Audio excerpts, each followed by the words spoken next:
All right.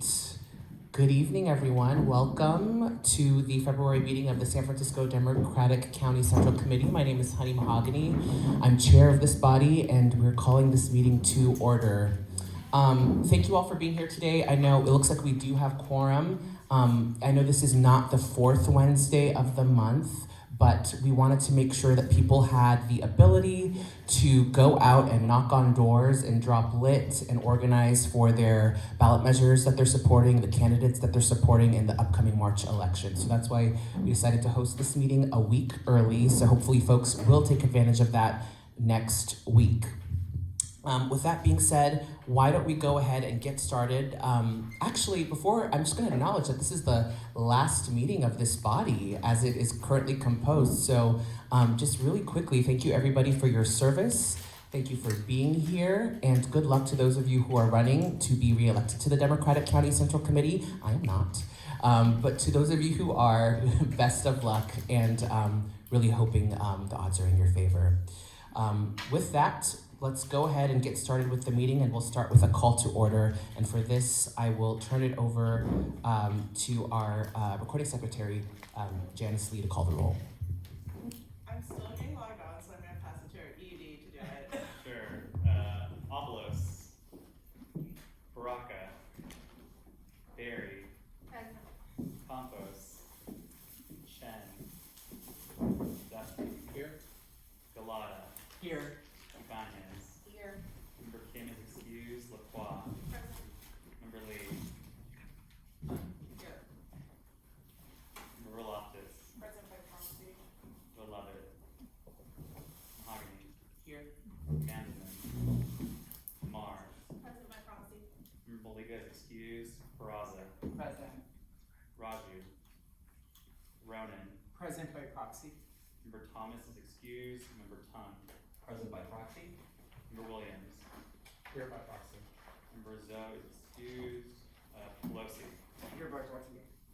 Mullen, Member Pinalakis is excused, Ma, By proxy.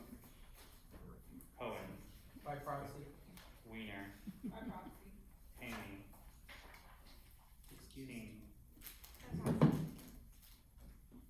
You have 18 members present.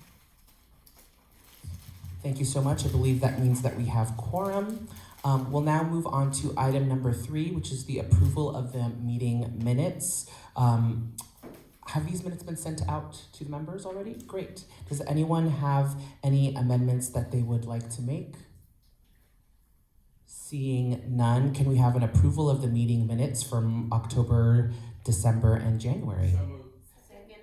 Okay, moved by Member Dufty, seconded by Member Lacroix, or Vice Chair Lacroix. I believe we can do this by acclamation. All those in favor say aye. Aye. Any opposed? Any abstentions?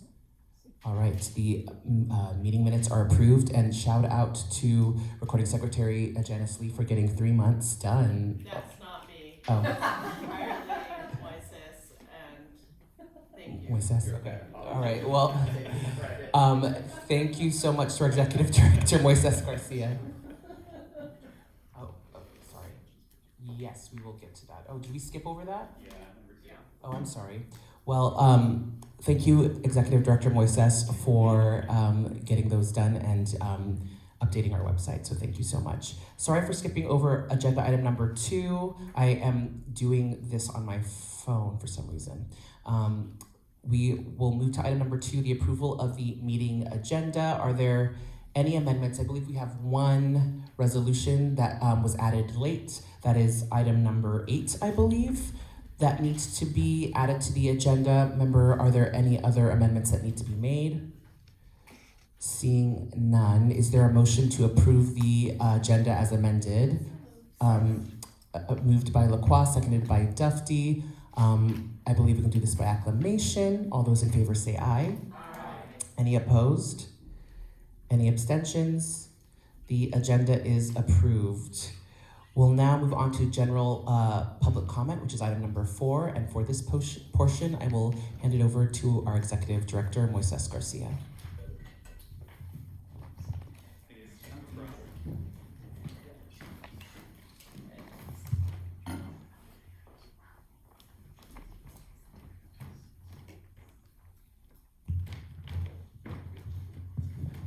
If you would like to make public comment, please line up behind the lectern. Note that this body takes public comment during item 4 only. Each member of the public will have 2 minutes to address the SFPCCC. Associate SFPCCC members have floor privileges and may exceed the 2-minute time limit.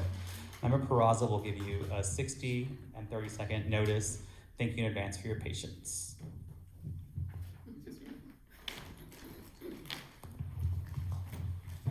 Hello, it's Susan Pfeiffer, as usual. I do have something for public comment today. I'll do my committee report later. A blessing has happened that Cover California, the state of California, has added an additional month to open enrollment. They added a separate category that you couldn't get it done in time, basically. You were late to the deadline. So for people who need to enroll this month, for next month, it's still open. So if you have constituents or people that you know that need to enroll, people have lost their job, been laid off. I've had several this month who just got laid off and don't have insurance, and I can get them enrolled. So just let me know. Thank you. And do you need a copy of this?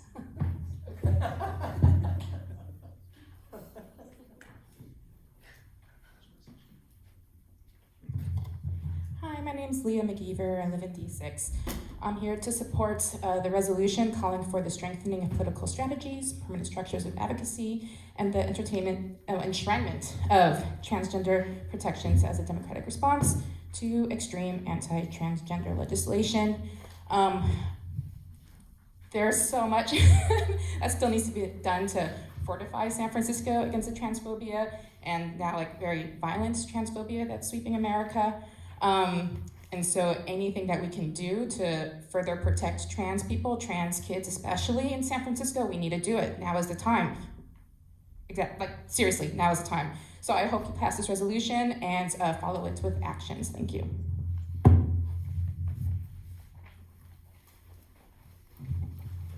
Good evening, members of the Democratic County Central Committee. Thank you all so much for your service. I'm Stephanie Ashley. I'm a member of the public, and I'm here tonight to also voice my support for Committee Member Peraza's resolution to enshrine the Office of Transgender Initiatives. Also, so much to say about this, but someone once said, as goes San Francisco, so goes the nation, and I think what we have a responsibility to do here is to tell the nation that trans rights are not something that is ever going to be called into question, right? That this is not an issue of political whim. This is not something that should ever be changed based on who's in office. This is something that should be, upheld to at least a minimum standard of support in the same way that we have, minimum staffing requirements for the police department in our city charter. We should have the same kind of protections for our trans community enshrined in our systems of government. So I just really think this would be a powerful statement. Thank you. I also hope that it leads to more resources going to so many of the great trans serving organizations in the city. And I just thank you all so much for being leaders. Thank you. Hey everybody. Also here in support of the resolution of Jupiter Peraza to enshrine Office of Trans Initiatives. And, nationally we are in a state of emergency when it comes to trans issues, specifically trans healthcare and trans housing. How many Matthew Shepherds does the trans community need to have? This is what's going on. We just lost a teenager who was beaten to death in a school in a state that passed, bathroom bans or whatever you call it. So San Francisco is leading in that, and I think that people are coming here. They're going to continue to come for safety, whether people try to stop it or not. So I think that this is what is our strategy, and how do we have a strategy without Office of Trans Initiatives in place? So I'll leave it at that. Thank you. Hi, my name is Aubrey. I work at the Transgender Cultural District. I am also here to support the enshrinement of the Office of Transgender Initiatives. I am a TAC member, so I am able to also be an active support community member in it. And yeah, that's it.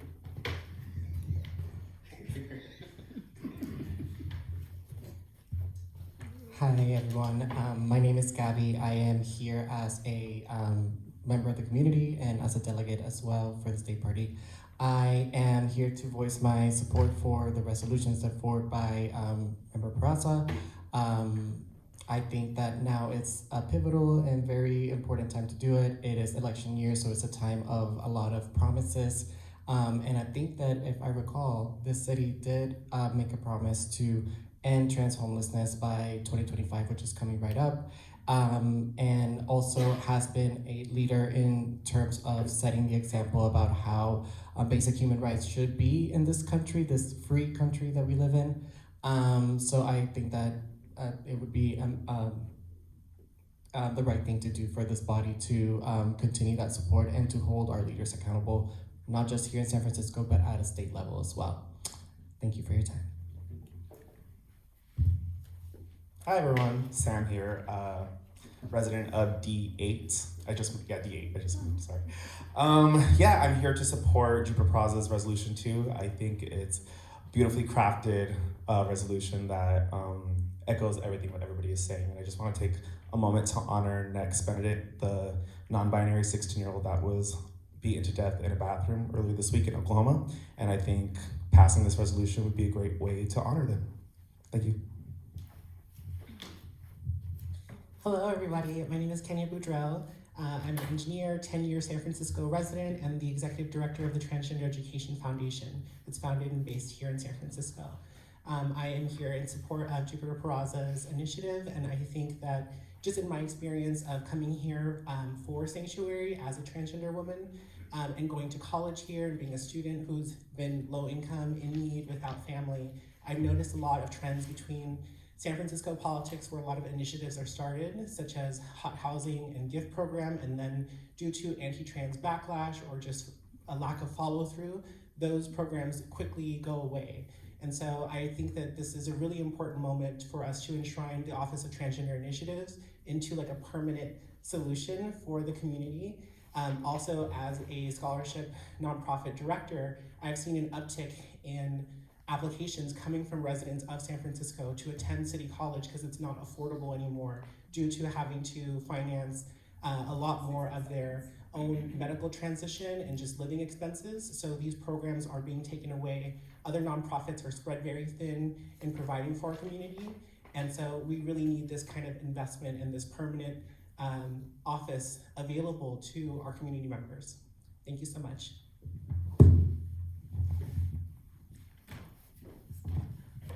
If there are no more speakers, that concludes public comment. Okay, thank you very much, Director Garcia. Thank you to all the members of the public who spoke today.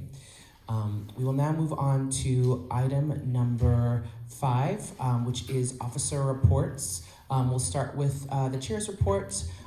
There is not a lot to report on. I know that we've all been very, very busy with the upcoming March primary election. We have been very busy fundraising. As you know, I think that we have gotten our accounts into a healthy state, but those funds will be going out the door as we continue to send out mailers. And actually this weekend, I am supporting the organizing of a lit drop this weekend with leaders from the African American and Latinx community in the Bayview. And we have printed out extra versions of our mailer that will be passed out. So if members would like to join, this will be sort of our official opportunity to help get the word out, knock on doors, drop some lit, and we'll be doing that this weekend. We'll make sure that our executive director mails it out to you so that everyone has the graphic and can share it on their social media, and hopefully also show up to get the word out and get people to vote on March 5th. In addition to that, again, I want to say thank you to everybody who has served on this body. It's been a pleasure being chair. We will be stepping down, or I will be stepping down. There will be a new chair elected in March who will take over. And I'm very excited to see the direction that the Democratic Party moves into. Because as so many people have said, San Francisco is really truly a leader of progressive policy and especially I think when it comes to the trans community, as was highlighted, and we'll talk more about it when we get to Member Peraza's resolution. There's been a lot of violence directed at the trans community legislatively across the country, but also even Republicans are trying it here in California, maybe not at the state level, but at the school board level. So I do hope that, we've had a historic thing of having 2 trans members serve on this board. We're not sure if there will be a trans member in the future, but I do hope that the body, and trust that the body will continue to look out for the trans community, especially during this time. So with that, I will again say thank you everyone for all of your support over the last 4 years in this last election cycle, and I will pass it on to Vice Chair Lacroix for a report on outreach. Thank you, Chair Mahogany. I want to start off this, last Vice Chair's report by saying thank you to everybody. I'll echo what you're saying. Thank you to everybody for their time and energy and dedication to the Democratic Party, from the elected members, the ex officio members, and all of the proxies that we've had over the past 4 years. I think it's really important to recognize the time that it takes to serve this DCCC, whether we're in Zoom land or now in person. And so I just want to share my own personal level of appreciation for all the work that you do. And also, it's been a big honor, I think is the right word, to serve on this DCCC since 2016. I hope to continue, and if not, I will still be supporting the work of the Democratic Party in my future. I'm a lifelong Democrat, and I will continue to do so. And I also look forward to seeing where the DCCC goes moving forward. As we all spend the next few days doing work for our Democratic Party endorsed candidates and ballot measures, I encourage everybody to wear their DCCC swag that you have, your shirts and water bottles, etc., with pride. We've all worked hard these past 4 years, and I hope to have that reflected in these next few weeks. Encourage everyone also to continue to share ways that people can get involved with the Democratic Party. That includes information about how to register to vote, how to vote in this upcoming March primary, for everything up and down the ballot. Once again, thank you all, and I'll pass it on to voter registration Vice Chair Baraka.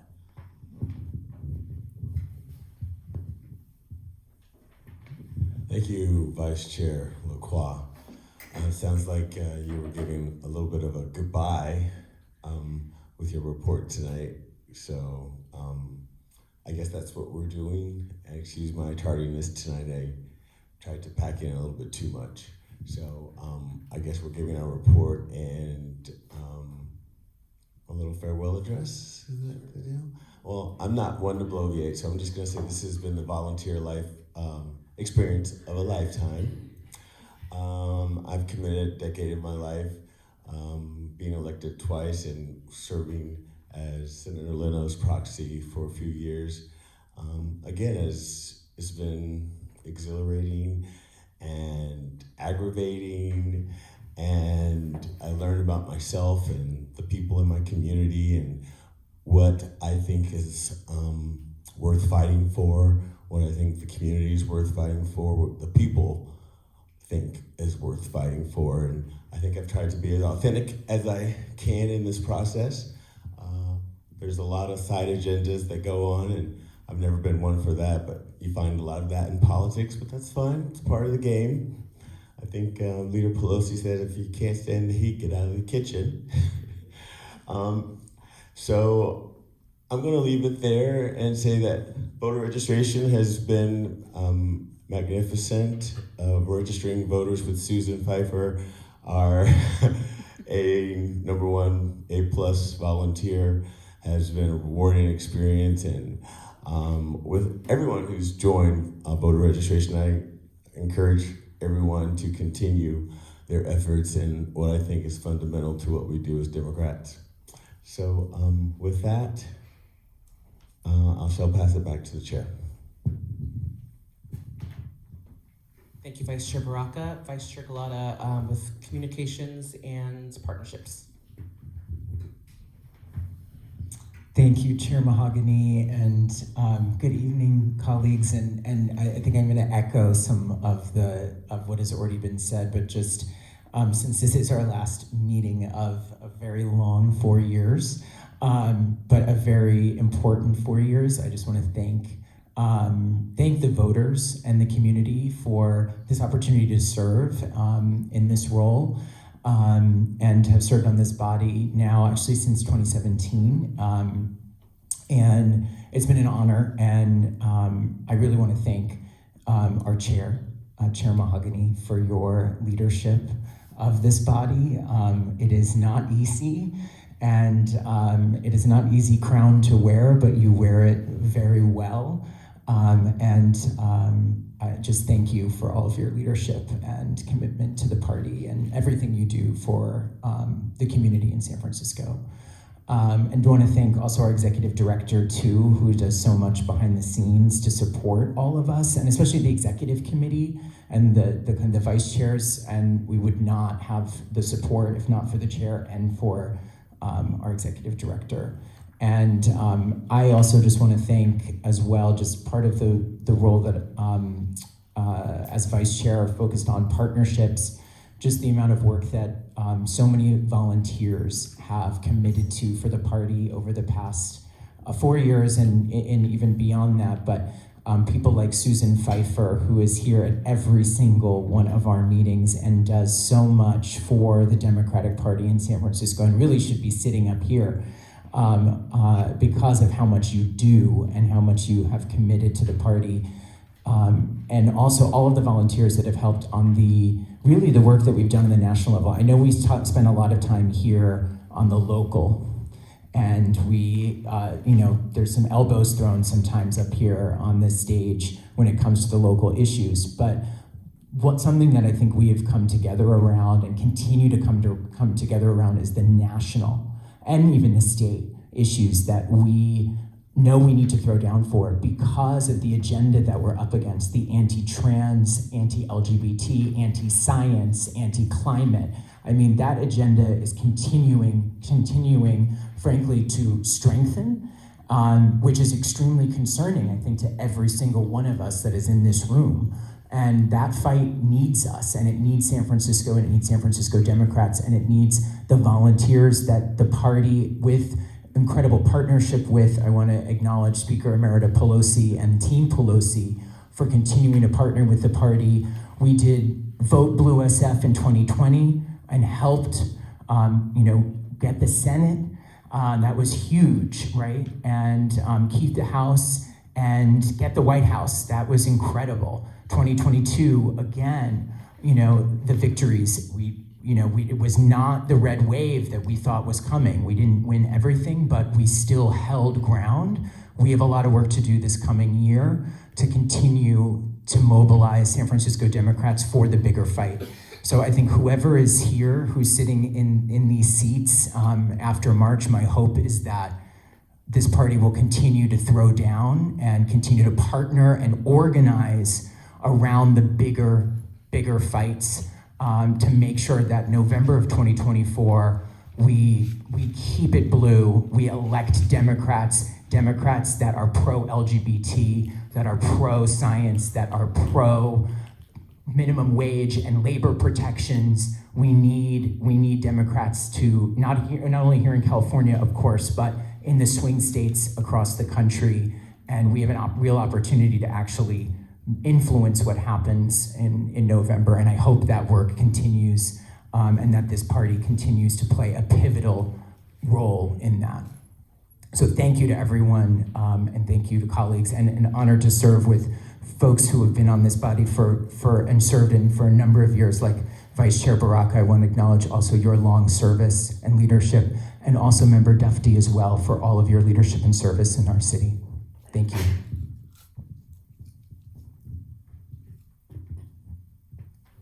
Thank you, Vice Chair Galata. We do not have Vice Chair Lovett with us, I don't think.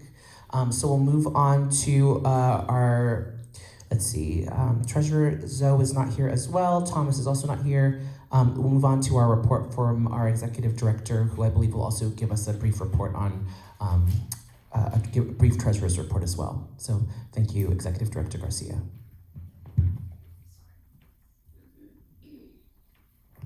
I can provide Treasurer Zoe's report. He apologizes. He is out with strep throat, unfortunately.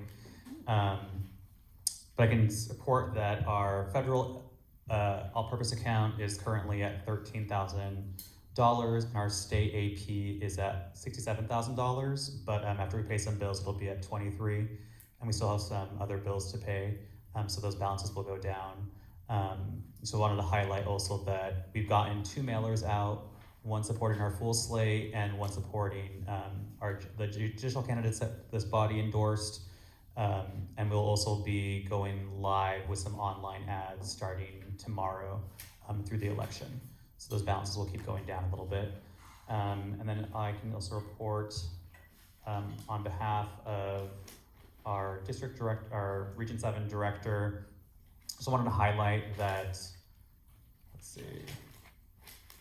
Oh, obviously the DNC, the Democratic National Convention is this summer in August in Chicago, and currently the district level delegate applications are open. So there are 7 seats that are elected from Congressional District 11 and 1 alternate. So that application closes on March 21st. So if you're interested, please go to the CADEM website to sign up.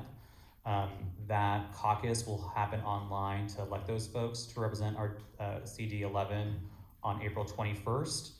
Additionally, there are at-large delegate positions available as well.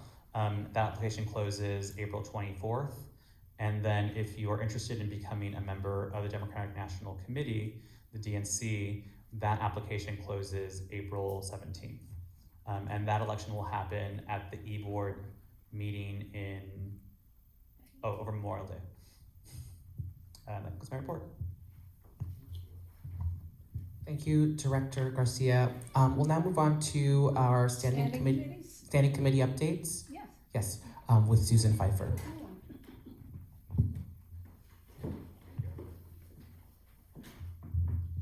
As part of the Forever Organizing Standing Committee, and it impacts everyone in here, I was going to mention that tonight is the official kickoff of campaign season.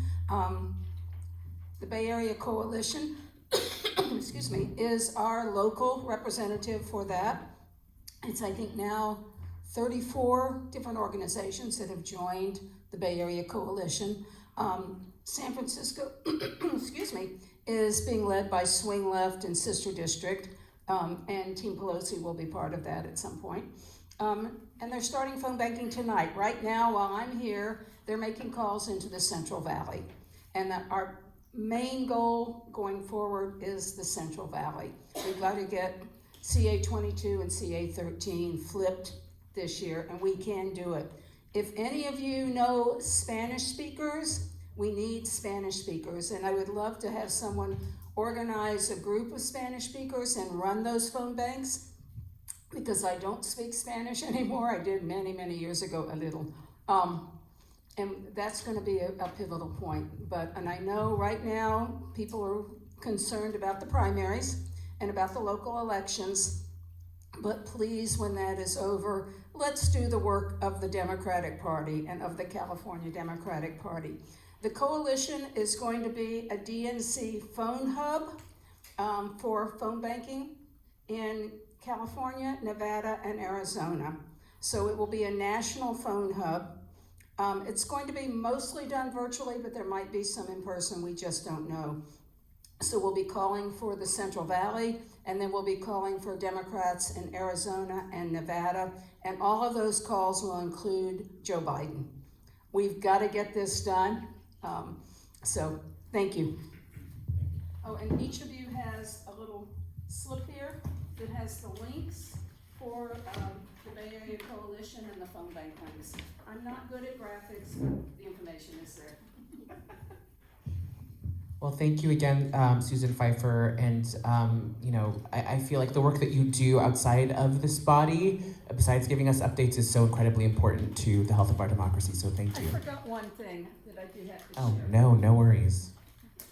And it's just an anecdote, because you all know me for my love of voter registration, and there isn't a lot of that in San Francisco or the Bay Bay Area these days. Last weekend I registered 3 people to vote, 2 of them new citizens.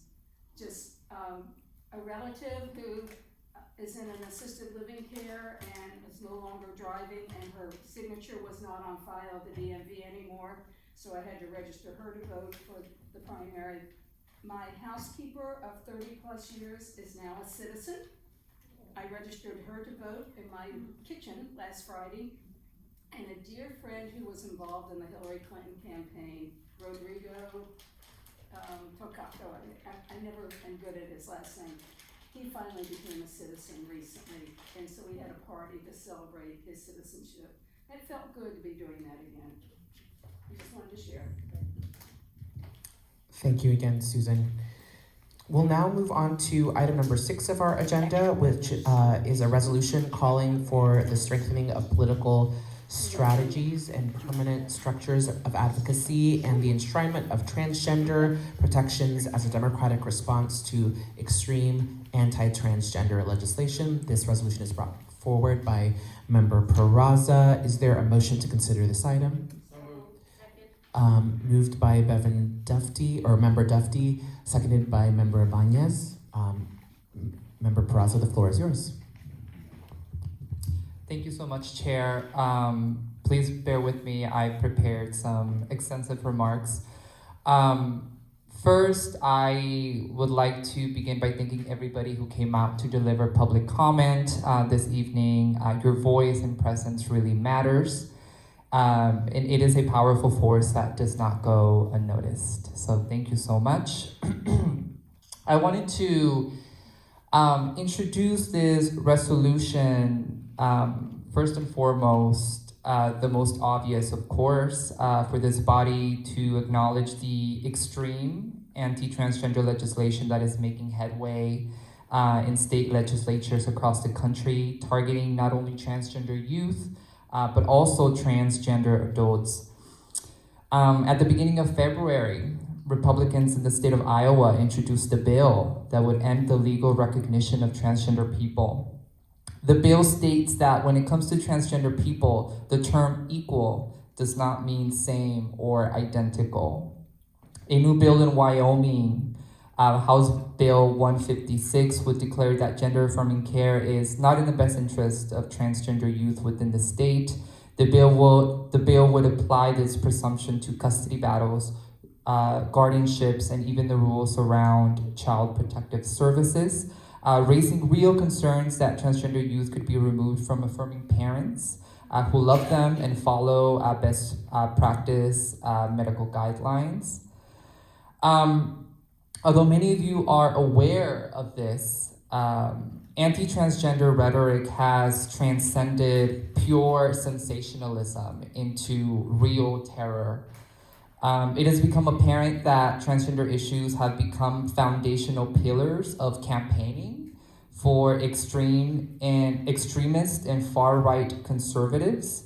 The framing of trans issues by these groups have the potential to shift and redefine political ideologies, posing a threat as to what democratic support for the transgender community could look like in the future. Debates about trans issues are not just political fodder in a news cycle during this election year. Trans issues play a major role in the broader picture that is electoral politics. Second, San Francisco must do more. San Francisco must lead. The reason why I mention this is because the city is not exempt from transphobic attacks and transphobic ideology.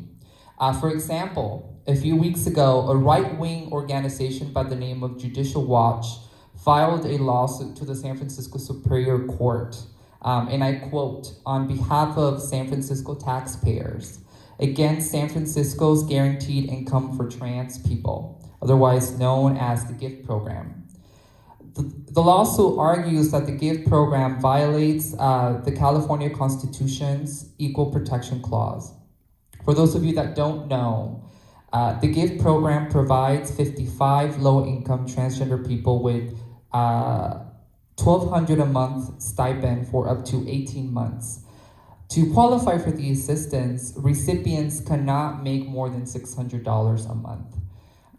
There were some folks in the audience who have spearheaded that program, folks from the transgender district who can attest to the need of that program. This lawsuit is very alarming. As of now, we have not heard from the city as to what it plans to do to challenge this lawsuit. The reluctance to do so sets a very dangerous precedent.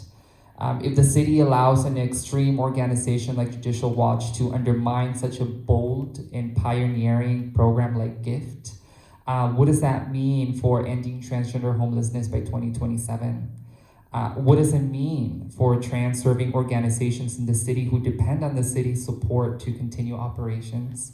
What does it mean for the Office of Transgender Initiatives, who currently does not have a director, amidst a critical time regarding the city's budget deficit in the funding of instrumental organizations? San Francisco didn't just suddenly become the international leader of trans civil rights. It is a title that has been bestowed following rich and grand advocacy and action that dates back to the 1800s. And because of that, the need for a robust response against anti-transgender attacks and rhetoric is required.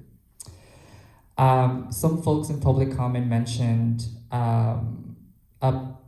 this, but on February 7th, a 16-year-old teenager in the state of Oklahoma by the name of Next Benedict, who identified as non-binary, was brutally beaten in their high school bathroom by 3 other children. In 2023, Oklahoma Governor Kevin Stitt signed a bill that required public school students to use bathrooms that match the sex listed on their birth certificates. Next Benedict died because of that bill the following day after being attacked. Not only was the horrific act of violence by children difficult to digest, but the catastrophic failure of school staff to respond accordingly to this attack is even more difficult to grasp. Not only did staff at Owasso High School fail to call an ambulance or the police, but Next was suspended for 2 weeks. The reason why I bring this incident up is because, one, it is a shocking and heartbreaking occurrence that a child lost their life because of transphobic violence. And two, also because we have heard from many San Francisco Unified School District students that the school district is not adequately in compliance with providing safe, clean, and accessible all-gender restrooms. That must change, and it must be taken seriously. And last but not least, why should this body support this? The San Francisco Democratic Party is amongst the most active in the entire state. The city has produced a plethora of national leaders. It is a party that defines and redefines. The San Francisco has a duty to represent all of the city's residents. And for this occasion, the party must consider long-term strategies that are in the best interest of San Francisco's transgender residents. While it is important to mention the progress the city has made in supporting the transgender community, so much more can be done in incorporating the ideology of advocacy to broader democratic strategies San Francisco catalyzes into the National Democratic Party. This city is full of trans and queer leaders who have an entire universe of knowledge and thought leadership within them. Leadership that this body must embrace and uplift, as Chair Mahogany mentioned. I really hope that the next iteration of this body has trans people in it. I believe the city should explore and proceed with the enshrining of the Office of Transgender Initiatives into the San Francisco's city charter. San Francisco will always be the leader of transgender civil rights, so why not enshrine OTI into the city charter to expand the pool of resources it needs to elevate San Francisco to the real standards of a haven for transgender youth and adults. And last but not least, I urge you to regard this resolution not just as lip service, but as an opportunity to see beyond binary perspectives of how we engage in politics. So thank you so much for listening, and I really hope that you consider support for this resolution. Thank you, Member Peraza. Are there any other members who'd like to make comment, starting with Member Dufty?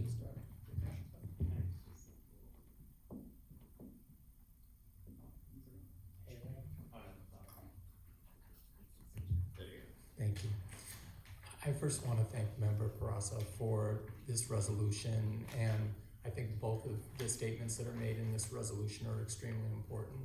First off, on the enshrinement of the Office of Transgender Initiatives, we don't know who'll be mayor next year, and I think that it's absolutely important that we establish the legacy of this office and, to your point, hopefully permanent, strong leadership and a recognition of the investments that need to be taken, and also the capacity building. I think that, you know, my sense is, coming back to being a city commissioner after being away for 7 or 8 years, I am concerned about that, and I think it's extremely important that we have a strong OTI and that it has independence and the ability to help others. I can speak personally that many individuals who are homeless come to me for help, and I tried to get a 32-year-old trans woman a housing voucher, and it was not possible. You know, she just was not high up enough in the acuity category and things of that sort. And that was very frustrating, because I think that there's an expectation that we really are marching to end trans homelessness, and I think that that requires a much stronger commitment than what I'm seeing in terms of the city's involvement. I'd also like to talk about the issue of your resolution and the continuum of the LGBTQ civil rights movement. Harvey asked us to come out, and I think that that was extremely powerful. And you look at the 70s before the AIDS epidemic, and there was just such exhilaration at being able to come out and be yourself, and to come out to your parents, or come out to in your community or where you work. And then we saw the AIDS epidemic, and that was used to really murder hundreds of thousands of individuals with a healthcare system that was not at all being asked to meet the challenge of the AIDS epidemic. And then we go after that to gay marriage, and how that was vilified, and how dare we try to have the same rights as other couples or families have. And now, you know, and with gay marriage, the Defense of Marriage Act, you know, our president that many LGBT people helped to elect, Bill Clinton, absolutely walked away from our community and capitulated with Defense of Marriage. And you can look at the congressional leaders, Feinstein, Barbara Lee, those who voted, Nancy Pelosi, who voted against the Defense of Marriage Act. But to have that type of legislation pass Congress was really despicable. And so I would say here we are. And I had the privilege with my colleague who's here tonight, Joaquin Guerrero, and he took me to lunch with the head of Lion Martin, and to sit with J.M. Jaffe and to hear about all these children that are coming to San Francisco, and more will be coming to have gender-affirming care, and what is going on to interfere with the relationships between physicians and practitioners and their patients, and the inability to do what's right to care for their patients it's really disgusting. And I can tell you that even here in San Francisco, you know, a doctor at Kaiser decided that he was no longer going to perform gender-affirming surgical procedures on any individual under 18. And the thing you know as a parent of a trans child is puberty is going to take you 100 miles to the left, and then for your child to be who they are, they're going to have to go now 160 miles in the opposite direction. It is a real injustice, and I want to say even in San Francisco, that left families in a position to scramble for surgery that it was so important to affirm young people to be who they want to be. So I want to thank you so much. I think you distinguished yourself in your last meeting here at the Central Committee, and I'm so grateful for your participation, your appointment to this body, and to give me the opportunity as I leave after 12 years to vote for something so important. Thank you. Thank you, Member Dufty. I will add to those comments and associate myself with Member Duffy's comments. I when Member Praza brought this idea to me, I was, there were a lot of thoughts that went through my head around this, but I do believe in the importance of ensuring that the Office of Trans Initiatives is able to be there, especially right now, but also into the future for a variety of reasons. I mean, one is the attacks that we are seeing here in San Francisco, and we see a lot of different attacks on things that we do here, whether it be, homeless policy issues, trans policy issues, and also, by the way, the universal basic income pilot within the trans community, which is known as GIFT, is under attack, but there's also other income pilot initiatives that are also under attack, including those for Black women's maternal health. For those of you who don't know, African American women are 7-8 times as likely to die from childbirth. Their children are equally more likely to die during the birthing process. And the city implemented this policy. I believe it was championed by our controller, Malia Cohen, in order to help deal with those disparities. So here in San Francisco, we're coming up with a lot of really creative, brilliant ways to combat some of these social issues and injustices that we are seeing, not just here, but across the country. And people are afraid of that. And they are doing everything in their power to stop it from happening. But we won't let that stop. We will continue to fight for not just what is right, but to create positive change in the world and in our city. And so it's really important that we have institutional support that is not reliant on who is in office to be able to continue to do that work. I've also, as a trans person, as someone who's worked a lot in the community, I actually have gotten a lot of calls from different organizations across the country who are saying things like, there was one group of basically mobile tech workers who were basically created an organization to help families move from their hometowns in oppressive states to more welcoming states. And there were many of them who were interested in relocating families to San Francisco. And for some of those people, I had to say, not San Francisco, because while we do have a lot of resources here, it's also so expensive. So if you're a family who's making, who's living a middle-class lifestyle in Alabama, you're not gonna be able to afford to support your family here in this city. And so there's a lot of work that needs to be done in terms of equaling the playing field, making San Francisco more affordable, more livable. Universal basic income is the future. I truly believe that. As we see more automation, as more jobs become automated, we are going to need to mitigate that.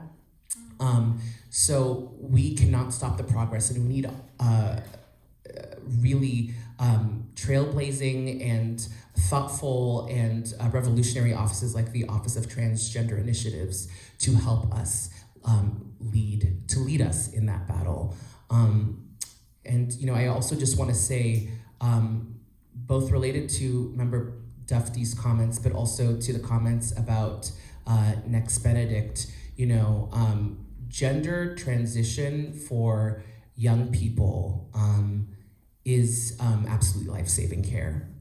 I say that as somebody who's a social worker and has run youth programs and worked in high schools and seen the levels of depression and despair that young people go through when they are in the midst of trying to figure out who they are and present as their authentic selves, and maybe don't have supportive families or supportive systems around them. An important part of gender transition care, including surgery, is that people, when they're 17 or 18, that's when they go to college. And depending on where they go to college, that could really limit their access to things like bathrooms, especially in places like Oklahoma. And what happens to those kids in those settings if they don't get the surgery and the gender-forming care that they need? We're gonna end up with a lot more Next Benedicts out there. I think that's gonna happen anyway. We are already seeing that. And we have to fight against it. So thank you, Member Peraza, for bringing this forward. I think it's a really important piece of the solution here and across the country.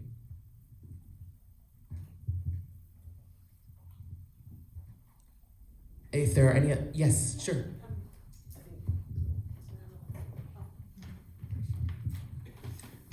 First and foremost, I really want to thank you and also you, Chair Mahogany, for your leadership that you're providing, especially bringing this issue. If you saw me shaking my head like this, it's because I do have a godchild who is trans, and I worked with her from the very beginning when she was in middle school in transitioning. And then what you were saying in terms of depression and how society perceives them and treats them, it's real, and it drives them, and it's in a place where no one wants to be put in that situation. And I think that as a community, we have to, and we must be able to support initiatives like the OTI and anything that is gonna uplift our trans community, especially in this city. This city, we should not be tolerating any atrocities, whether it's through policy or anything, because we have been that city that has led in many of these issues. And I just feel that with your leadership, that we need to be able to continue working to ensure that this continues to move forward. I am 100% behind your resolution. I think it's important, and I just hope that the next leadership of the DCCC continues with this, and hopefully we can even push for policies and initiatives at the city level, because it has to happen. We can't just be like, okay, we saw what happened in Oklahoma and then wait for it to happen here in San Francisco. Because I know what you're talking about when it comes to, I'm an educator, and we need to make sure that in education that our kids are being treated with respect and dignity, no matter who they are, and that they have those bathrooms, and bathrooms are really, believe it or not, bathrooms are really important. And with my own godchild, especially at the beginning, she wasn't sure which bathroom she needed to go, and she would have extreme anxiety, and there was times that she would have just panic attacks. So bathrooms are really, really important. As an educator, I'm also committed in working with you and anyone who wants to ensure that the school district here in San Francisco actually abides by its policies and ensures that our students have a bathroom that they can go to, and any other thing. But I think this is really important, so thank you, thank you. Thank you. I just wanted to say I'd like to make sure to be added as a co-sponsor to this resolution, and I think we just go around and get co-sponsors? So I see Duffy, Mahogany, Galata, Abanez, Lovett, and I'll also add myself as a co-sponsor. Oh, and LaCroix. Thank you. And then I believe Member Lovett wanted to say something. First of all, as a longtime and former educator, I get a big fat Microphone is off. As a former and longtime educator, I get a big fat tardy. My apologies, as I double booked myself with this, earlier in the month DCCC meeting. And I want to say that, when I was working at City College, where I had been for 15 years, I was amazed and I was educated by some wonderful people. Ms. Bob Davis in 2006. I had one of several meetings, and this was with the counseling department, about how important it was that we had, transgender, and the gender neutral bathrooms. And it was more educational than that. It was really about celebrating the vast diversity of, just who we are and what we bring to education. And we felt like we were always growing and being at City College, and that this was such a nurturing place. And always kind of a haven, sort of like that haven within San Francisco as well, as everybody was going through their journeys. And in my master's program, I got this wonderful education about gender identity.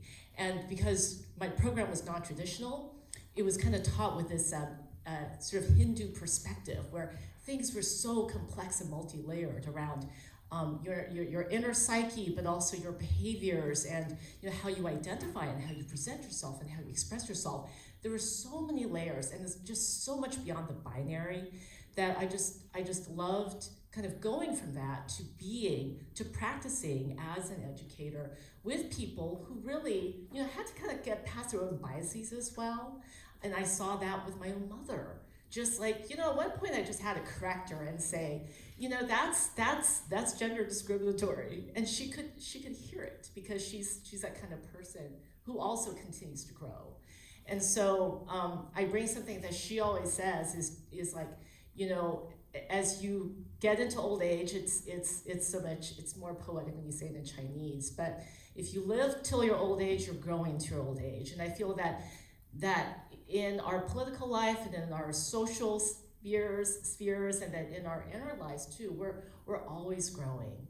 And also kind of for me to accept and to recognize like the parts of myself that don't fit one identity or another, whatever it is, whether it's gender or ethnicity or any parts of the backgrounds that we kind of come into this world with. And so I love that we're always pushing the boundaries and doing that together, and thank you very much, Member Praza, for bringing this resolution. Thank you, Vice Chair Levitt. Is there a motion to approve the agenda item? So moved. Thank you, Member Duffy. Oh yeah, we can do it by acclamation. Yes, is there a second? Second. Thank you, Member Ibanez. All those in favor say aye. Aye. Any opposed? Any abstentions? The resolution passes unanimously. Congratulations. Member Praza, thank you for your leadership. Member Praza, I'm wondering if you're able to, maybe we can stay with you and go to your second resolution that you introduced. This is a resolution, this is item number 8, resolution in support of allowing candidates to utilize campaign funds to pay for mental health care. Do we have a motion to consider this item? Thank you, Vice Chair Lacroix, and seconded by Vice Chair Galata. Member Praza, the floor is yours. Thank you. I am blabbering a little too much today, but thank you so much for listening. First, I would like to express my gratitude to Supervisor Mandelman for bringing Senate Bill 1170 to my attention and for providing support in bringing this resolution forth. I believe in SB 1170 will provide relief to individuals who are just getting started in public office. Most importantly, women and LGBTQ plus folks. Women and LGBTQ plus folks have a greater deal of scrutiny when running for elected office, and to have adequate mental health resources to be able to be our best in the campaign trail is of utmost importance. Being politically involved comes at a cost. It can be emotionally draining, tiresome, and nerve-wracking, but it does not have to be. It is a culture that we have fostered, and we too can play a role in undoing that culture in order to put it back together, in which sustenance is at the core. We must be able to develop healthy practices to care for ourselves, mentally, spiritually, and emotionally, when we make the honorable decision to pursue a role in public service. I am a firm believer that when you do not pour into yourself, we cannot pour into our community. When we have run ourselves to the ground, we have nothing to offer in return to the people that we serve. I see SB 1170 as an opportunity to change a political culture that places our sanity and well-being at the bottom of our priorities when running or thinking about running for elected office. Thank you all so much, and I really hope that you see this bill as an opportunity to foster a more holistic and healthy approach to running for political office like I do. Thank you. Thank you, Member Praza. Member Lee?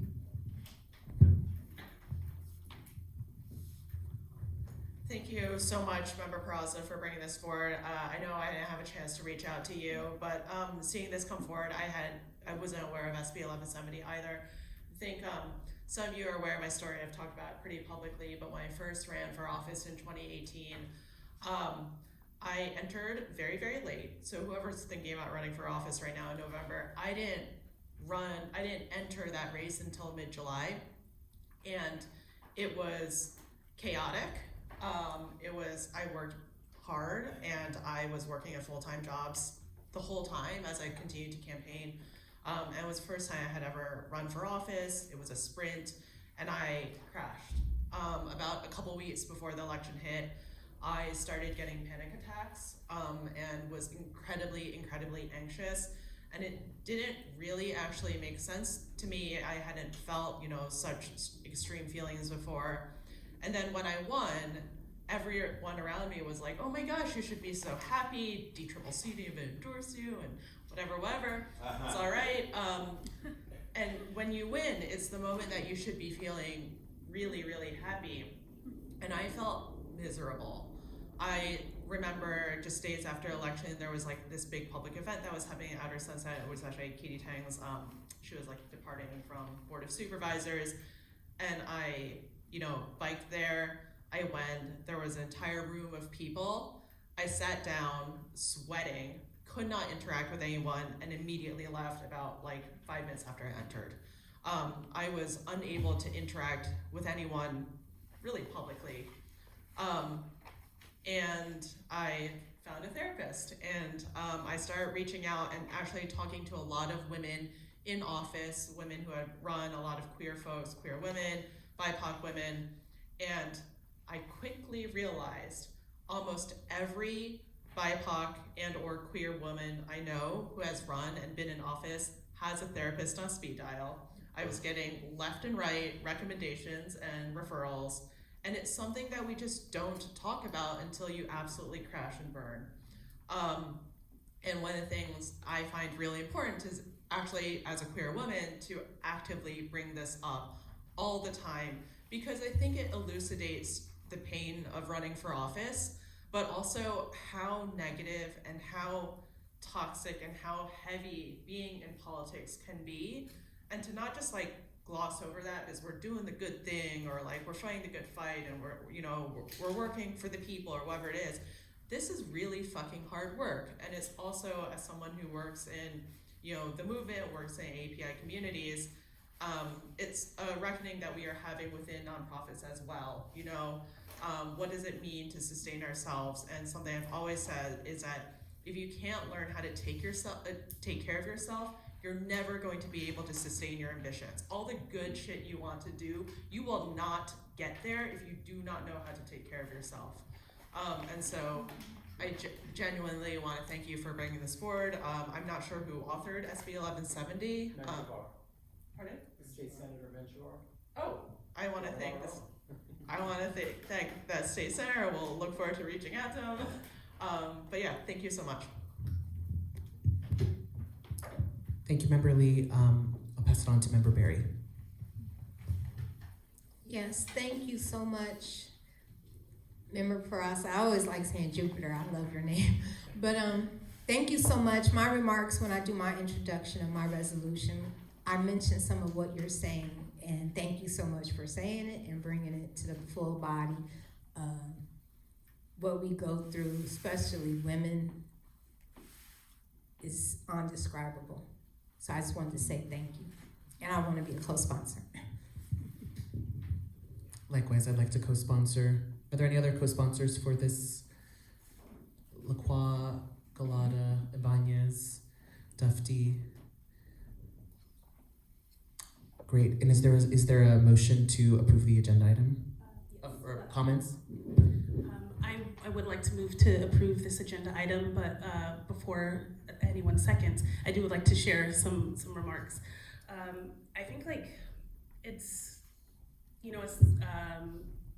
so important to think through what your self-care plan is, especially when you're running for office. And I think over my past few years serving on the DCCC, for anyone who's run for office, I've made it a point to ask them, what is your plan for self-care during a campaign? And it throws some people off. I asked about, your thoughts on this ballot measure or this, what's your position on XYZ? But I also make sure to ask that question because, to Member Lee's point and to Jupiter's point by bringing this resolution forward, taking care of yourself is so fundamental in order to sustain anything else that you do. If you run yourself ragged, if you run yourself into the ground, then there's no way to fully show up as your full self moving forward. And it reminds me of this thing, the book I came across, and the thesis of the book is rest is a form of resistance. And so as we move further into looking at the November election, as folks in this room are running their own campaigns, I also want to encourage everybody to take moments in time for rest for yourself. You know, I think we feel this need to always be everywhere all the time and show, just kind of be present, and that's important. But you also need to take care of yourself. And so with that said, I would like to be included as a co-sponsor, and I hope that we have a second for this resolution. Sure. I'll second. Member Dufty? Oh, it's been seconded? Well, did you want to make remarks? I think we can retract the second. Sorry. Go ahead. No, it's fine. I'm not grumpy about it. I was looking at you lovingly. Because you inspired me to say a little bit. When I ran for supervisor in 2002, I had worked for 26 years, I think, as a staffer to politicians, and I thought I was ready for my turn to step out. I had a partner of 17 years. We met in Washington, D.C. We lived in Los Angeles together and came here. And a lot was going on with him. And when I told him that, life's not a rehearsal, I was gonna run one time, and if it didn't work out, I would just move on and do something else. And so he was an unhappy banker and went into consulting on art. So that was my campaign period. It was from March until the primary in November, and we didn't have ranked choice voting, and then there was a potential of a December 10th runoff. I think everyone that's been around politics a long time knows that very few people thought I could win that race. And he traveled in Europe and did his work and came back shortly. Probably 80% of the time he wasn't in San Francisco, which was great because my campaign was nicknamed the Mommy Dearest campaign. So you could understand why people might shirk away from that opportunity. I actually won that election in the December runoff, and fairly strongly. And my partner went home, and he was kind of tired, and he went home, and I came home, and then I said to him, hey, I'm going to make this up to you over the next several months. I appreciate that you gave me this opportunity. And he didn't say anything. And I stopped and I said, is there someone else? And he said, yes, there was, that he'd met someone in London, and he was moving there the next week. And so that following morning, I got up at 7 a.m. because I promised myself that I would go to Harvey Milk Plaza and stand where I had stood, unfortunately, many times with Tom Amiano when he was opposing me. And we became close after that, but it was a very, very tough election. And then Willie Brown decided that literally my relationship of 18 years ended at 2 in the morning. I went to stand and thank people at Milk Plaza, and then Willie Brown swore myself and Fiona Ma into office at 3:30 that afternoon. I'd also say that this job of a supervisor at that point paid $39,000 a year, so I had a lot to think about. And I did not have therapy. It was not something that I thought really about, and I know that for the next 10 years, I really couldn't sustain the relationship I would want to have. So I just want to say, in coming from a different set of circumstances, I very much support and appreciate you bringing this forward. And I do love that the state senator, Carolyn Menjivar, who authored this, was, again, a very insurgent woman of color who beat the odds and beat somebody who was really expected to win that race. So thank you so much for doing this. Thank you, Member Dufty.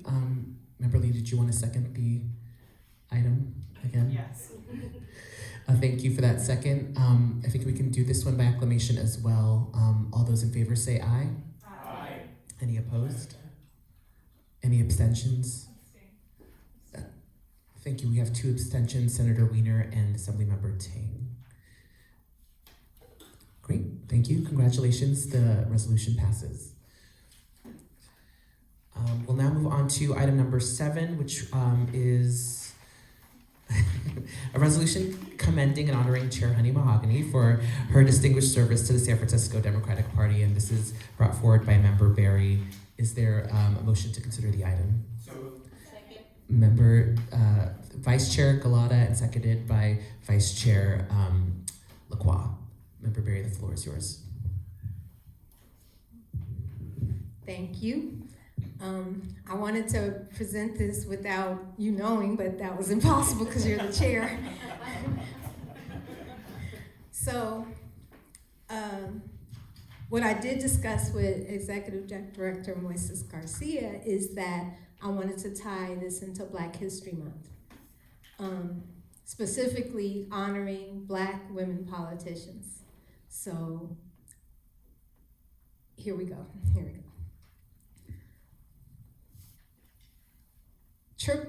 Black women sometimes face a double discrimination, but I changed it to triple after your resolution as far as verbiage, because let me say what we do face is Black women may encounter discrimination based on both their race and gender, but then also being trans is a third level of layers of what you have to battle.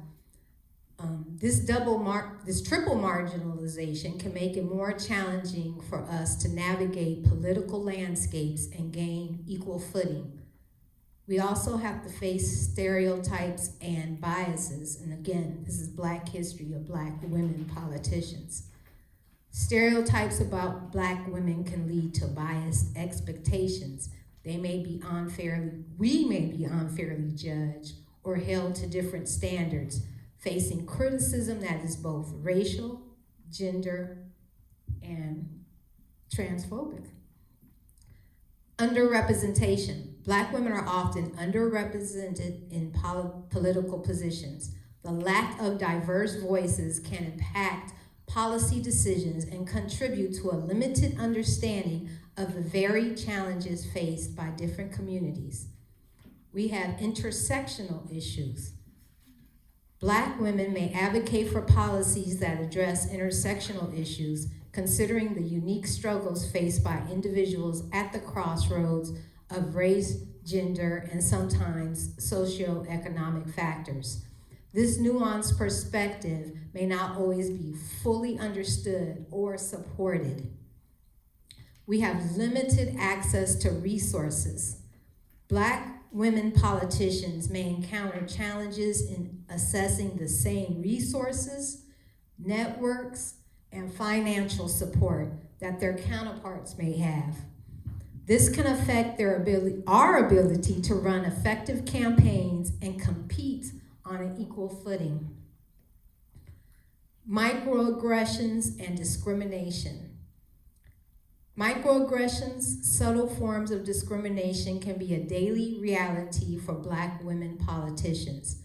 This can range from dismissive attitudes to more overt racism and sexism. Balancing multiple identities.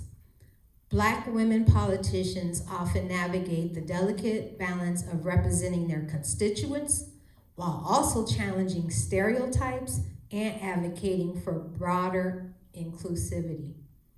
Striking this balance can be emotionally and professionally taxing. So again, thank you for your resolution, Member Peraza.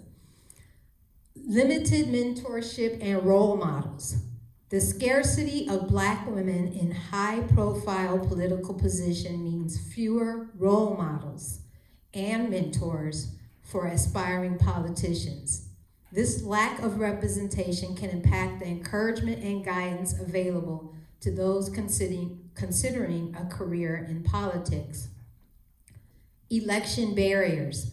Black women may encounter barriers when running for office, including voter suppression, gerrymandering, and restrictive identification laws that disproportionately affect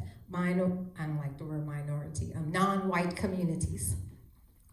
Despite these challenges, many Black women politicians have broken barriers and made significant contributions to politics. Our resilience and advocacy continue to pave the way for a more inclusive and diverse political landscape.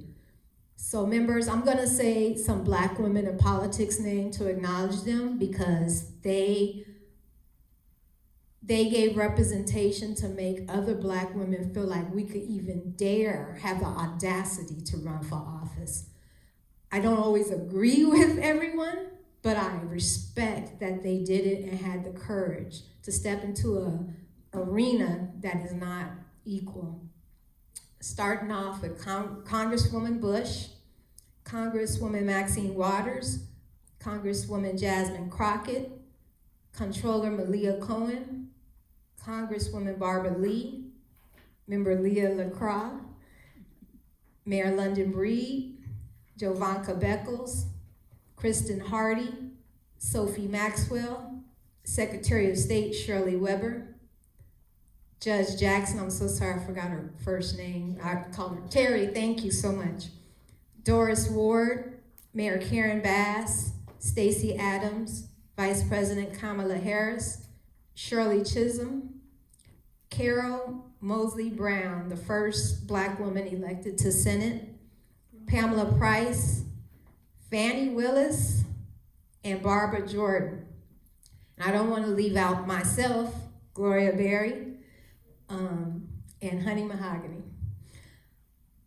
I wanted to also add that another problem we face is we have to code switch.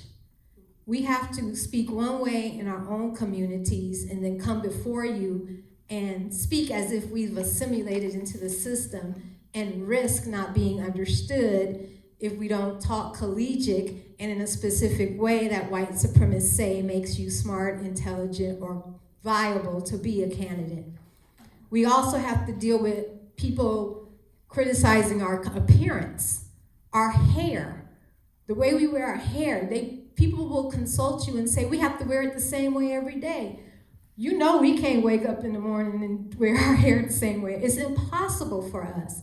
We get critiqued on how we dress. Wear this, wear that. I'm gonna wear what I wanna wear. Wear a blazer. I'm wearing my jean blazer. You know, I'm not gonna listen to that. And then our blueprints. Why does this Black politician do this, do that? What blueprint do we have that's any different? Show me that. And the last, consultants. Consultants are usually white males.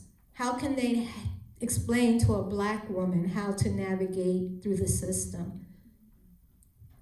So with that being said, I also wanted to segue over to my resolution honoring Chair Honey Mahogany. And as I sat here, I tried to write in code so you wouldn't know these words were for you.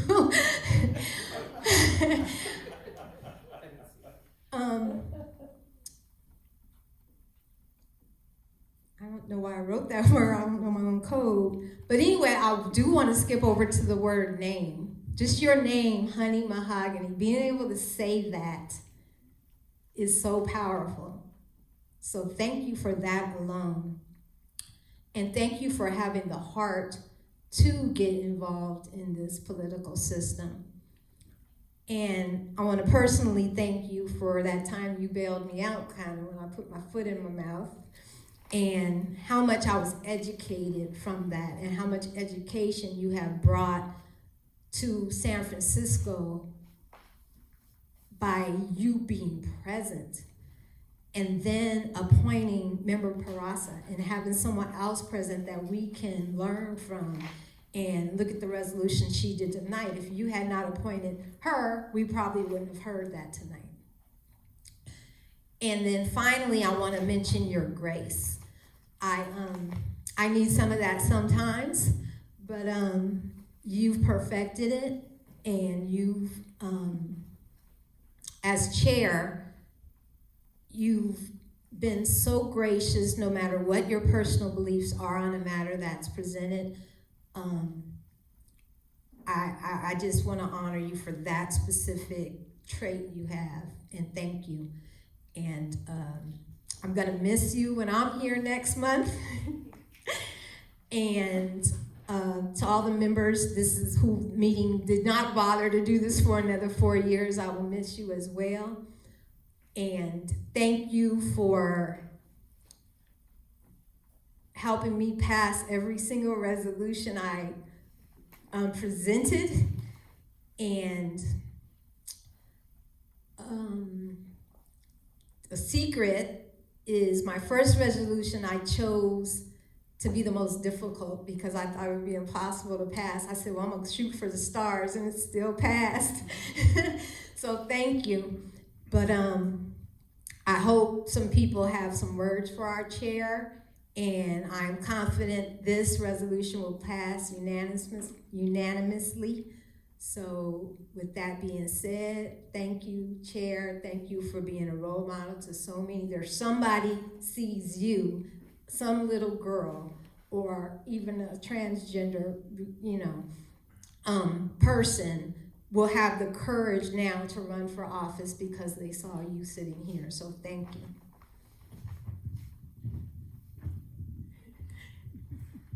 Member Dufty. Thank you. I love the shout outs, and so I just want to add a couple. Ella Hill Hutch, Doris Ward, Chanel Williams, who I'm sorry isn't here tonight, and Latifah Simon. And then Holly Mitchell, as you know, was a state senator, and she passed in that capacity the Crown Act, which prohibits discrimination based on hair, twists, whatever it might be, and is now a county supervisor. So I know others might have names, and I just want to say thank you so much for doing this. It's a wonderful opportunity to say thank you, and you have done a spectacular job as the chair of the party. It is not easy to raise money as a progressive. I've been perceived as a moderate in this town, and it was a hell of a lot easier to raise money when that was the perception about me than as being progressive right now. And I know that as you move forward from the DCCC, I think what's important about this time is that the power barons, the very wealthy who've come down from the mountaintop and are deciding that they're going to spend enough money to win elections without regard to what the people actually think, that we need to have leaders like you step up and talk about all the wonderful progressive things that have happened in this town and how it has changed it. I think of Tom Amiano and Healthy San Francisco that established health access. I think about the Equal Benefits Ordinance, and most of you are too young to know about that, but Tom put legislation through that required that any company doing business with the city and county of San Francisco had to provide equal benefits. Even the Catholic Church was not able to defeat this. They tried and they tried, and there was a compromise made where it was a designation where anyone could designate a family member, a spouse, whatever it was, but it didn't enshrine gay relationships. And so that was kind of okay. Talk about the fact that I can remember when the San Francisco Organizing Project put a housing ballot measure on and couldn't get to the 2/3, and looked that we have a housing measure that is going to pass in this election. And I believe over the leadership of the progressives of the DCCC that we have passed every housing bond that has taken place. And so Tom Amiano did the Public Education Enrichment Fund. I was his co-sponsor, and all I was able to do, which is what he wanted me to do, was to get the Republican Party to go neutral on it, and it made it a lot easier to pass. But what Tom did, putting resources from the general fund into our public schools, has been transformative. And I know Member Ibanez could talk about this much more effectively, but things that arts, other things that were gone, counselors, school nurses, all of those things did not exist in our schools until Tom passed this. And so I hope that for those of us that are not continuing on, I hope that we speak loudly and strongly that there are things that this progressive movement has done. And I heard something interesting this morning on KQED where people are turning on Prop 47. Everything is about judicial reform, which needed to happen. Prop 47 was passed in 2014. The wheels started coming off in San Francisco after 2022, basically after the height of this epidemic. And it needs to be pointed out, this is not something that happened in response to Prop 47. There are a whole different set of leadership and other issues here. So I just want to say that I promise to do my part to support whatever the makeup is of this body, that we need to make the record clear that this progressive movement has not been about buying public office. Certainly it's not been what these people are spending money on to take two respected jurists, one of whom African American, Patrick Thompson, 49 judges in San Francisco, only 6 are African American, and they're spending their money so we could count all the black judges on one hand. So yeah, I know we can speak loudly and strongly, and so thank you for this resolution.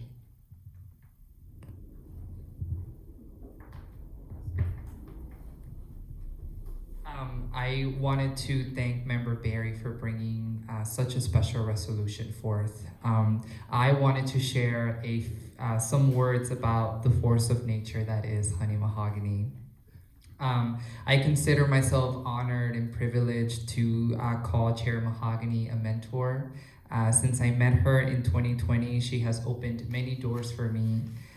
Without her, I would not have been able to be a part of the Transgender District, an internationally known organization that she co-founded, and be able to learn and develop as much as I did there.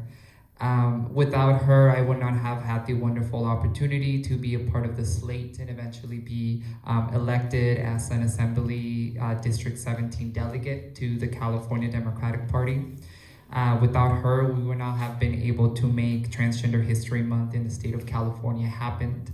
And most certainly without her, I would not be sitting here today as an appointed member to the DCCC. If I am not mistaken, I am the second DACA recipient to serve on this body. And we're very lucky that the first DACA recipient to serve on the DCCC is here in the audience today, Sarah Souza. And to also be a trans woman appointed by a trans chairwoman makes this experience even much more special. All this to say, there is so much change that Chair Mahogany propels, seen and unseen, change that alters the course of somebody's development and journey of empowerment. I can guarantee you that there are many people that have been positively impacted by Chair Mahogany's poise and leadership. Impact that is far too grand and immense to ever be able to measure.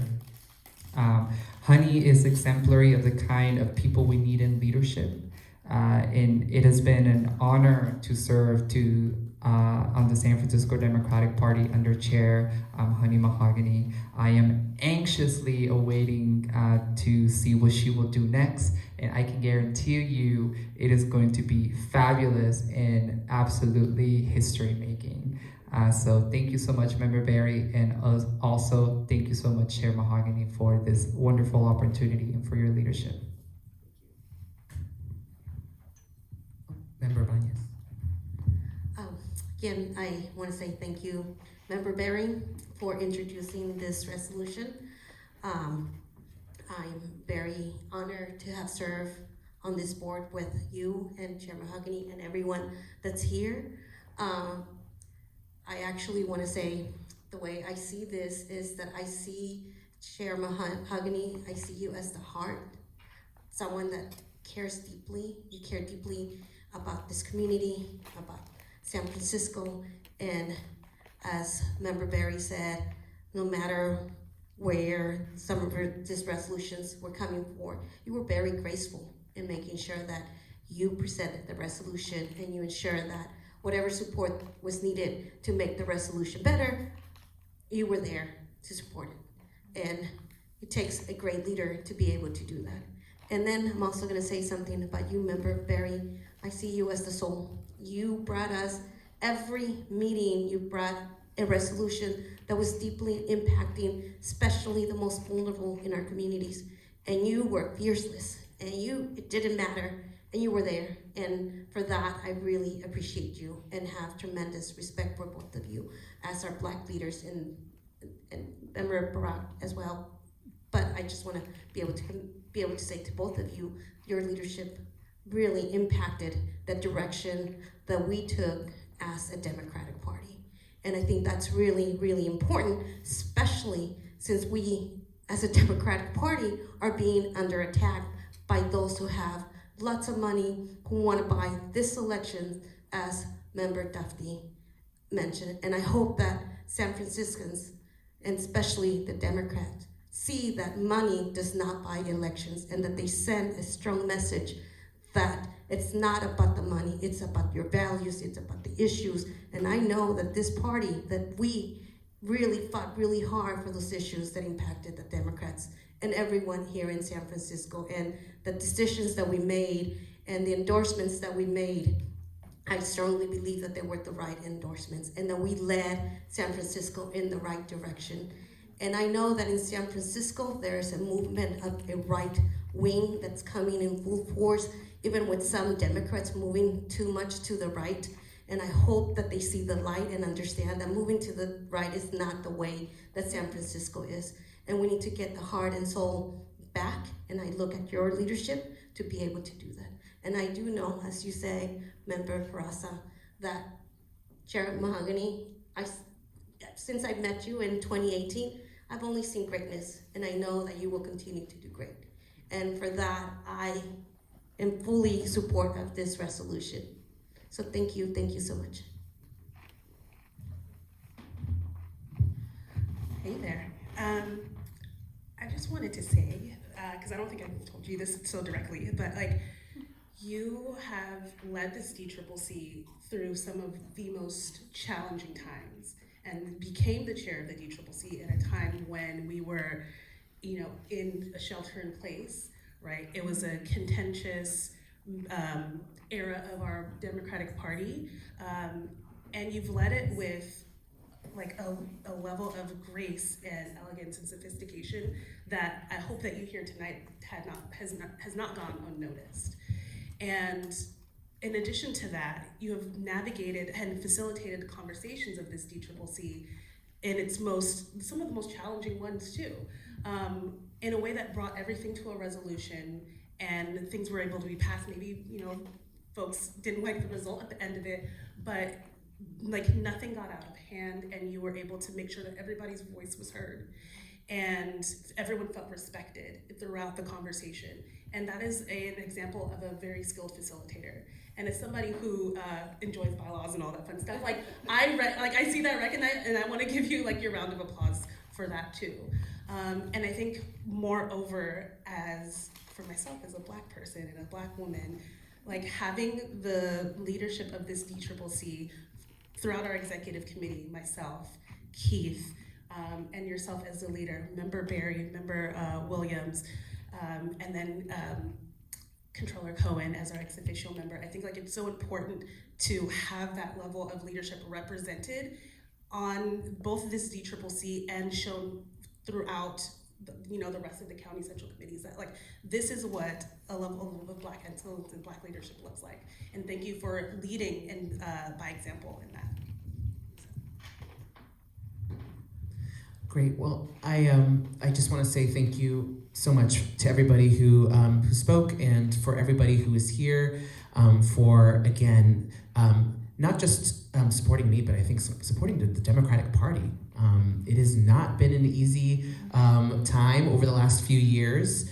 We have had a lot of really difficult conversations, but I too have really learned from every single one of you as we've shared space and Zoom meetings and worked together to through resolutions in real time. It's been an absolute honor, and for each and every person here, Member Duffy, thank you so much for your decades of leadership and for being a mentor, whether it be from afar or when we're on the phone chatting. So thank you for all of your leadership. Vice Chair Baraka, thank you for your early welcome and early friendship, and for all of the work, your tireless work registering voters here in San Francisco, and for always speaking your heart and standing strong in your beliefs. Member Barry, again, thank you for being one of the most prolific members of this body when it comes to resolutions, and thank you for also you have been an example of what it means to, I think, not just stand in your truth, but stand in your values. And your leadership has been extremely bright, and I know that no matter what happens in the upcoming election, that you are going to continue to be a leader. I have full faith that you'll be elected, but I also just know that no matter what, you're going to continue to be a leader here in San Francisco. And, Vice Chair Lacroix, similarly, I know, again, also 3 Native Black women, Native San Franciscan women who are sitting on this body, and 4 with Chanel, wow. It's just, it's been really powerful to, also you're the youngest member of the body. And so it's been really powerful not only to see you as somebody who was elected to this body when I was appointed in 2018, already a leader and having just continued to grow in your leadership. And I'm excited to see you continue to grow on this body and to continue to lead, whether it be in outreach or any other role you take within the Democratic Party.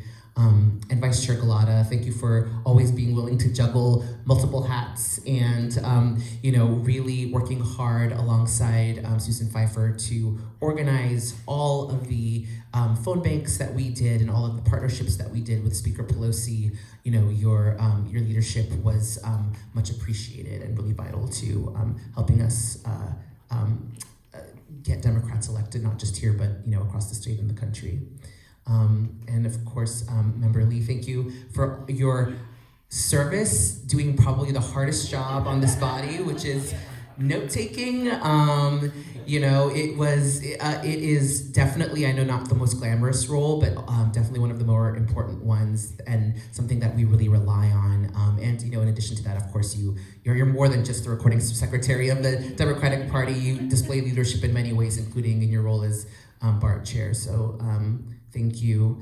Member Banez, thank you for, I think that you're the heart of the DCCC. You are somebody who I really admire for always wearing your heart on your sleeve. I feel like I always know where you're coming from and how you feel, and it's a powerful gift.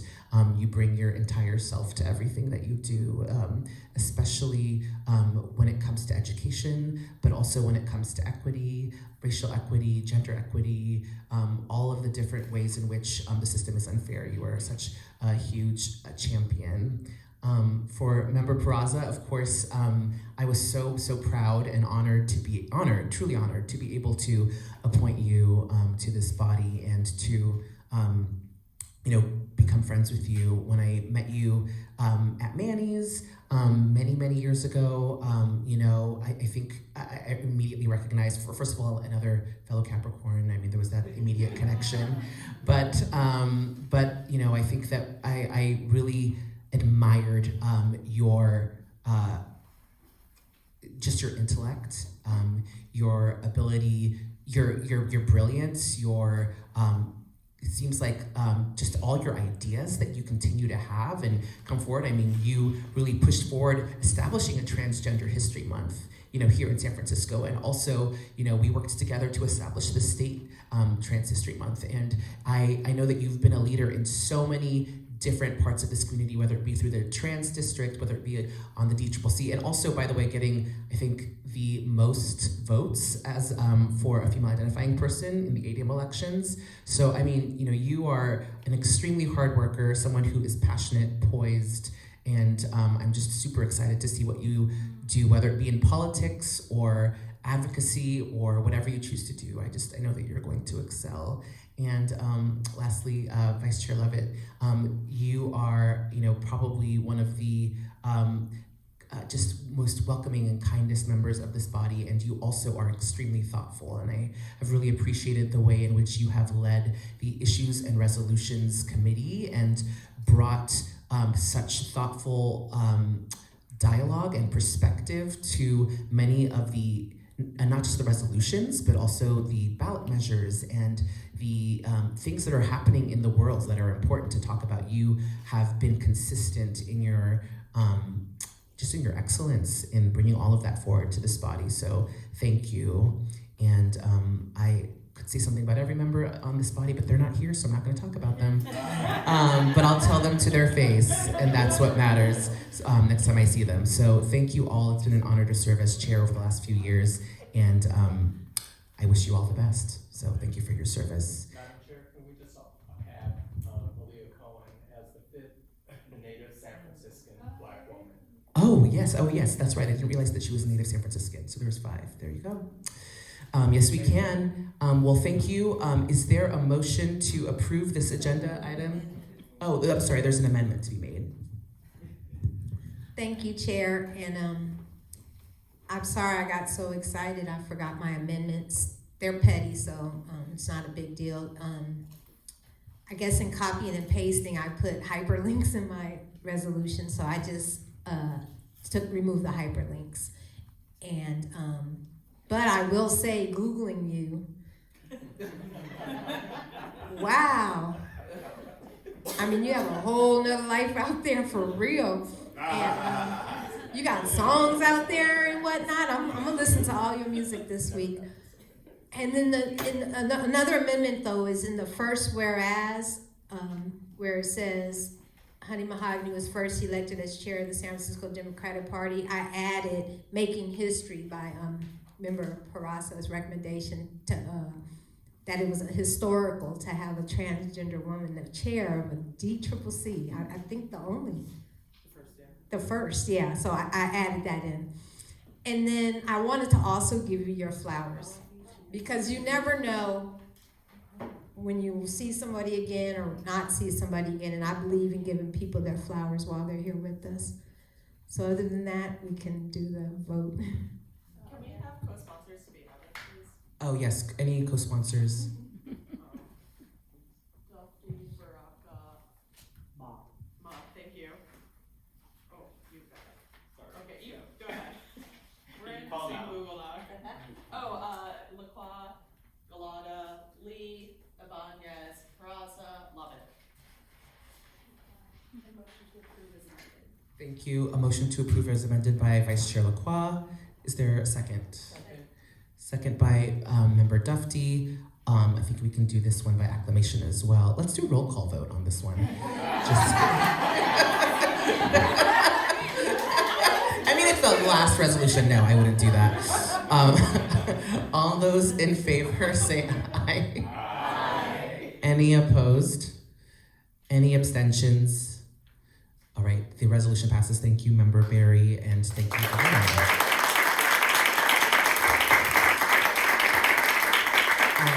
We are at the end of our agenda. Oh no, so we have new business. Is there any new business that folks would like to discuss? I will just quickly mention, I spoke earlier about a mobilization this weekend. I believe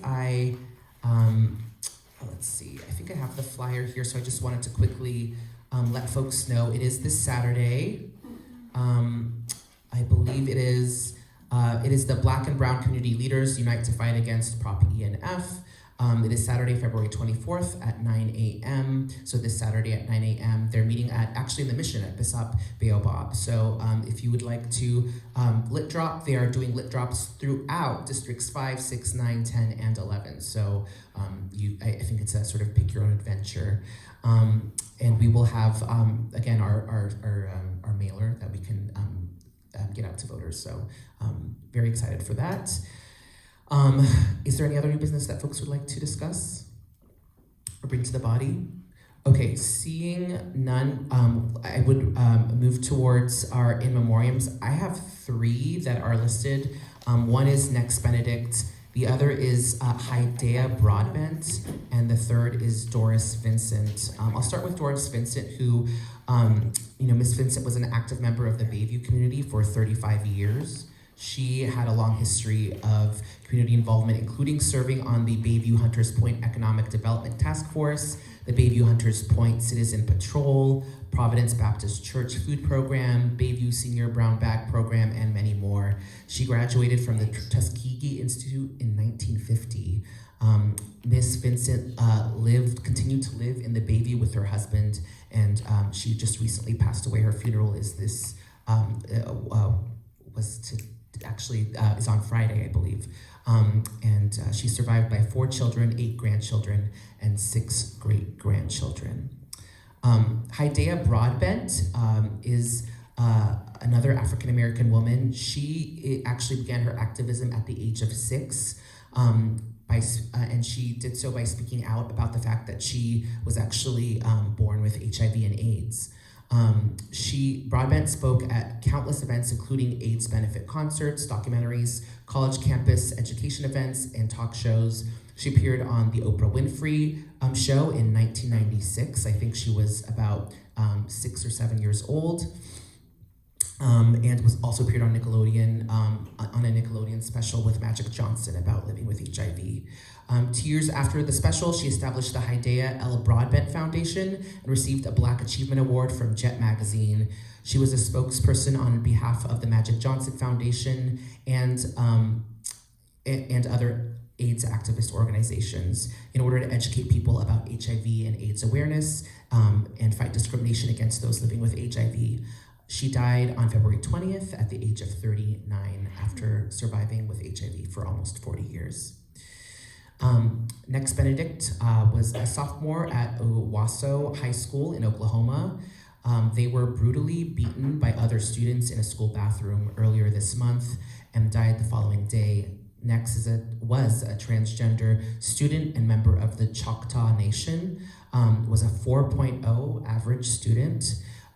They liked cats, loved rock music, and bonded with others over headbanging, which makes me happy. They loved The Walking Dead, playing Ark and Minecraft, drawing and reading. During the funeral, their family said that they loved to cook and would often make up their own recipes. And unfortunately, their life was cut short at the age of 16 due to queer bashing in a state where they had were forcing people to use bathrooms that aligned with their gender assigned at birth and also have book bans and all of these things. And in a school district that fired an LGBTQ, a teacher who was an ally to the LGBTQ community was fired from that school. So again, a reminder for us to continue in our advocacy here in San Francisco and across the country against discrimination. So is there anyone else that folks would like to bring forward at this time? Yeah, Vice Chair LaCroix. Okay, this one's a little more personal. So my aunt recently passed away. So I just wanted to take a moment to remember her in this space too. Her name was Jumaine Lacroix. She is one of 12 children, Madeline and Conrad Lacroix. She was born in Trinidad and Tobago and came to the United States when she was a young person and is survived by her 3 living children, Fitzgerald, Jason, and Carla, and is going on to be with her daughter, Lisa, and being with her parents, Madeline and Conrad. Her service will be next weekend, and she was an active member of her both immediate community in Plainfield, New Jersey, and her church community in that area as well. She was loved by all of her friends and family and neighbors. She was a very bold, loud woman who made sure that every person knew what she was thinking, how she was feeling, and what they needed to do better to be a better contributing member of their community. And so thank you guys for helping me remember her in this space. Thank you. Well, with that, in the names of those 4 people who have passed, we will adjourn this meeting. Thank you, everybody. Take a photo, please. Before we leave. We've never taken a photo.